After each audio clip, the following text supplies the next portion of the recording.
Les marchés avec CMC Markets, trading de CFD sur action, Forex et indices.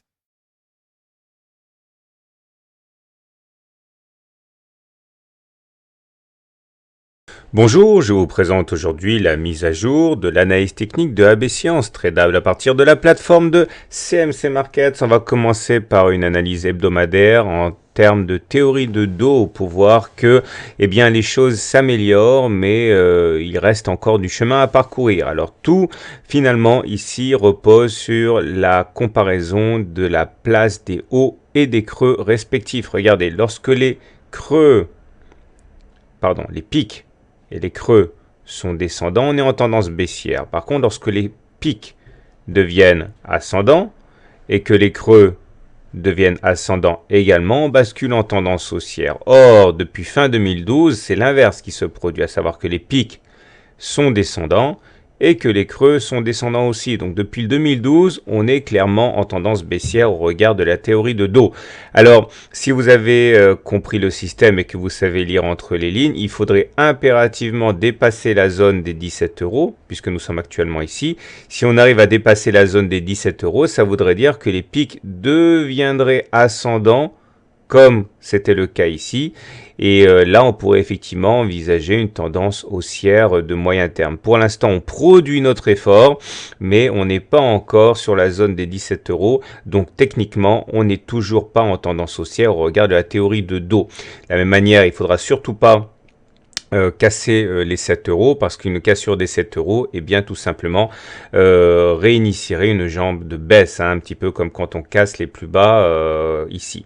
On remarquera quand même que là, on a créé un gap. Ce gap, c'est-à-dire une absence de cotation entre les plus hauts de cette bougie et les plus bas de cette bougie, montre la force du mouvement en cours. Reste à savoir si on arrivera à pousser notre avantage pour aller casser les 17 euros. On enchaîne maintenant avec la tendance Ishimoku, l'autre système de suivi de tendance. Et là, même constatation, c'est-à-dire que on est dans le nuage. Regardez, ça, c'est le nuage. Quand on est dans le nuage, on est sans tendance. Quand on est en dessous du nuage, on est en tendance baissière. Et lorsqu'on est au-dessus du nuage, on est en tendance haussière. Comme vous pouvez le voir, les précédentes tentatives pour aller s'immiscer dans le nuage et éventuellement passer au-dessus, là on était au-dessus du nuage par exemple, eh bien n'ont pas été couronnées de succès. Bien au contraire, on a subi des vents contraires lors des perforations du nuage, et là actuellement on est en train de subir le même tir de barrage. Vous voyez, on essaie de rentrer dans le nuage pour invalider la tendance baissière, mais de toute manière, ce qu'il faudrait, c'est sortir du nuage et se retrouver au-dessus, comme c'était le cas ici.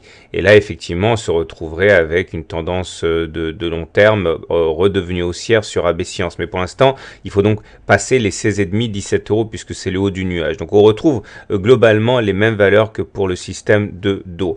Alors il faut savoir qu'on a des supports à court terme. Les supports sont ici la Tenkan, la petite courbe marron, et la Kijun, la courbe verte ici.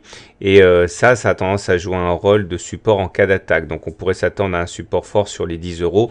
Pour l'instant, l'enjeu bien sûr c'est 1 de se maintenir à l'intérieur du nuage, 2 de sortir du nuage. On enchaîne avec une analyse purement chartiste de AB Science et on voit que AB Science a tendance à bien réagir aux signaux techniques, enfin plutôt graphiques. Regardez cet exemple-là, on était en train d'évoluer à l'intérieur d'un triangle symétrique. L'objectif dans ce genre de situation, c'est de reporter la hauteur du triangle au-delà du point de cassure. On voit que l'objectif a été touché ici. Après quoi, on s'est retrouvé coincé dans un autre triangle symétrique. Et là, pareil, l'objectif était de prendre la hauteur maximale de la figure, de la reporter au niveau du point de cassure. On voit comme l'objectif a été précisément touché au point près. Et après ça, on a évolué à l'intérieur d'un biseau descendant dont on sait que généralement il se casse par le haut. Ça a été le cas ici, donc à l'aide d'un gap. Et là, les objectifs, c'est ça qui nous intéresse surtout, sont d'aller chercher les différents points d'accroche de l'oblique qui forme le biseau. Clairement, ce point-là, qui a été rallié très très vite. Et le deuxième objectif est donc d'aller chercher le premier point auquel on a accroché l'oblique, à savoir une fois de plus les 17 euros.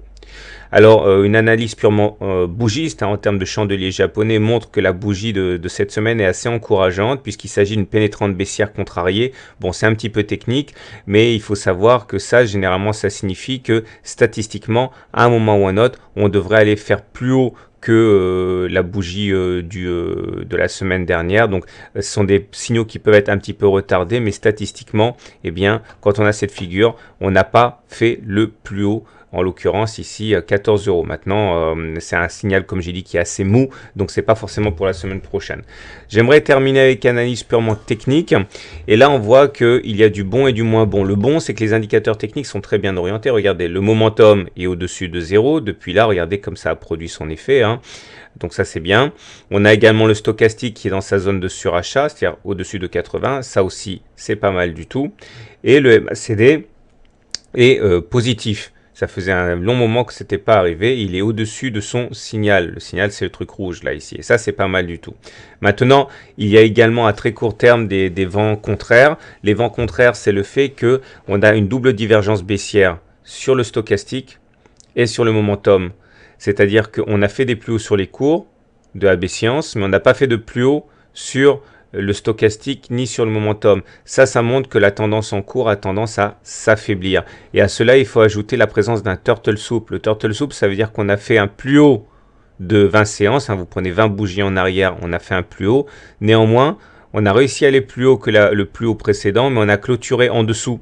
Et ça également, généralement, ça veut dire qu'on peut s'attendre à une semaine un petit peu difficile, celle qui vient là. Moralité de l'histoire, et si on résume, le rebond technique est une réalité, il serait absurde de le nier.